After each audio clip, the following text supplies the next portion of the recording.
नमस्कार। एक सवाल जो मुझसे हमेशा पूछा जाता है या हर इन्वेस्टर के दिमाग में रहता है वो है कि शेयर में प्रॉफिट कब वसूल कर लिया जाए। ठीक है, यानी शेयर किस हद तक ऊपर जा सकता है यह हमें कैसे पता लगाए। वैसे तो हम भगवान हैं नहीं, तो हम ना तो किसी चीज़ को प्रिडिक्ट करके एग्जैक्ट प्रिडिक्ट करके बता सकते हैं कि शेयर 1100 पे जाके उसके ऊपर नहीं जाएगा फिर नीचे आ जाएगा, ऐसा तो कुछ है नहीं।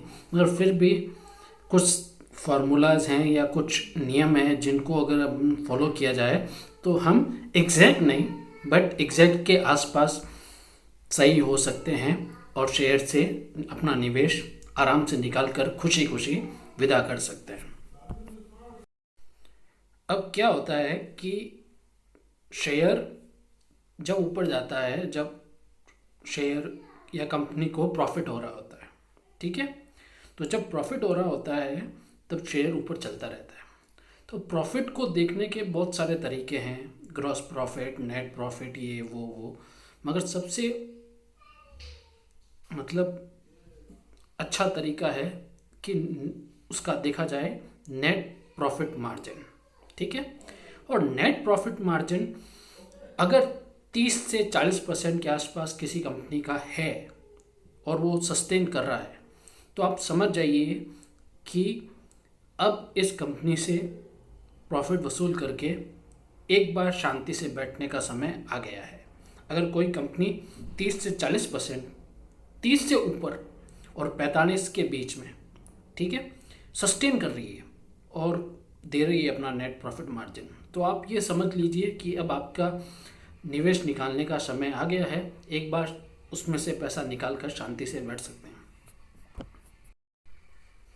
अब मैं ऐसा क्यों बोल रहा हूँ कि 30 और 45 के बीच में जब नेट प्रॉफिट मार्जिन आ जाए तो निकलने का होता है। अब आप सोचिए कि कोई चीज़ मार्केट में 100 रुपये की बिक रही है, ठीक है, मगर उसको बनाने में या मैन्युफैक्चरिंग में सिर्फ 70 रुपये लग रहे हैं। 30 रुपये का जो गैप है वो मेंटेन है।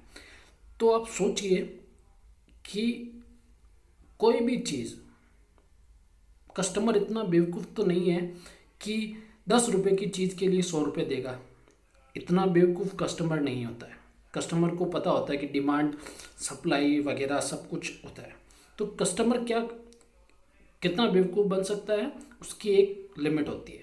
तो वो 50 रुपये तक, 50 रुपये की चीज़ के लिए 80 रुपये दे देगा या 90 रुपये दे देगा, ठीक है। 50 रुपये की चीज़ के लिए 500 रुपये नहीं देगा, ठीक है, ये पॉसिबल नहीं है।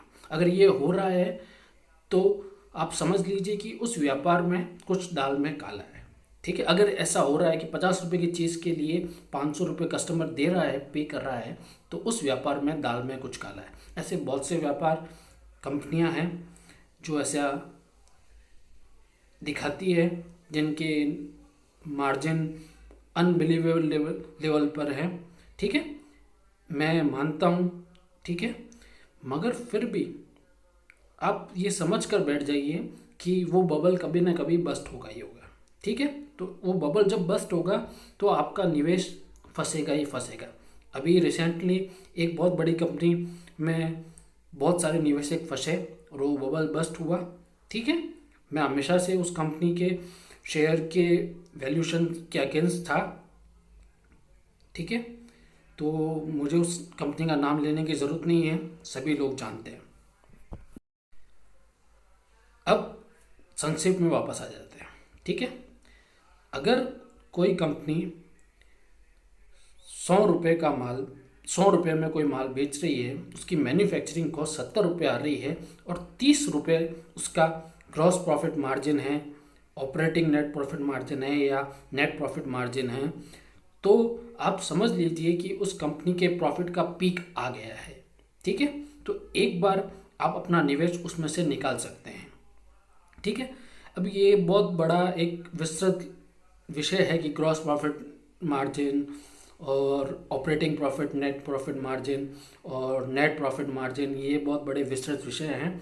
इसके बारे में हम कभी और चर्चा करेंगे। अभी आपको बस इतना सा जानना है कि आपको कब निवेश अपना निकाल लेना है, ठीक। ठीक है, तो ये मैंने बता दिया है कि अगर कोई कंपनी सस्टेन कर रही है 30 से 45 के बीच में प्रॉफिट, नेट प्रॉफिट मार्जिन, तो आपको समझ जाना चाहिए कि अब इस कंपनी के प्रॉफिट का पीक आ गया है।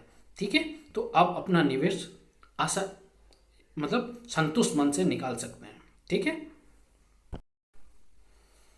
अब एक और इससे हटके एक और बात है जो मैं करना चाहता हूँ। मैंने कुछ समय पहले बायोकॉन को रिकमेंड किया था 260 के लेवल पे, अभी वो 200 के आसपास आ चुका है, 60 रुपये नीचे आ चुका है। ठीक है, तो मेरे कहने पर जिन लोगों ने निवेश किया है उनको थोड़ा बहुत घाटा हो रहा है। ठीक है, मैं उन्हें अभी भी बोलना चाहता हूँ कि जब मैं कंपनी को देखता हूँ तो मुझे उस कंपनी में कुछ भी खराब नहीं दिख रहा है, तो मैं इतना ही बोलूँगा कि अच्छे मार्केट में जिस तरह प्रॉफिट होता है, उसी तरह बुरे मार्केट में थोड़ा सा नुकसान भी होता है। आपको शेयर बेचने की कोई ज़रूरत नहीं है। फार्मा कंपनियों का टाइम थोड़ा ख़राब चल रहा है। ठीक है, और ये हमेशा नहीं रहेगा, साइकिल हमेशा ये नहीं रहेगा। फार्मा कंपनियों को बहुत अच्छा माना जाता है शेयर मार्केट में। ठीक है, जैसे ही इनका समय आएगा आपको आपका शेयर अच्छा प्रॉफिट देगा ही देगा। ठीक है, तो मेरी उनसे इतनी सी विनती है कि आप अपना नुकसान ना देखें और नुकसान से डर कर मतलब नुकसान लेकर ना बैठें। ठीक है, आराम से शेयर को रखें संतुष्ट मन से। ठीक है, और अगर उस कंपनी में कुछ ख़राब होगा तो मैं खुद बोलूँगा आगे आकर। ठीक है, मुझे उस कंपनी की आज सुबह ही मैंने सारा सब कुछ पढ़ा, प्रोडक्ट के बारे में मैंने न्यूज़ भी देखी। ऐसा कुछ नहीं हुआ किसी ने कंपनी के शेयर बेचे हैं, थोड़ी इक्विटी इधर उधर हुई है तो उसने थोड़े नीचे लेवल पे बेच दिए, इसलिए शेयर का प्राइस नीचे आ गया। कोई ऐसी न्यूज़ नहीं है कि कंपनी के फंडामेंटल ख़राब हो गए हैं या कुछ हो गए हैं। ठीक है, फार्मा कंपनियों का टाइम थोड़ा ख़राब चल रहा है इसलिए।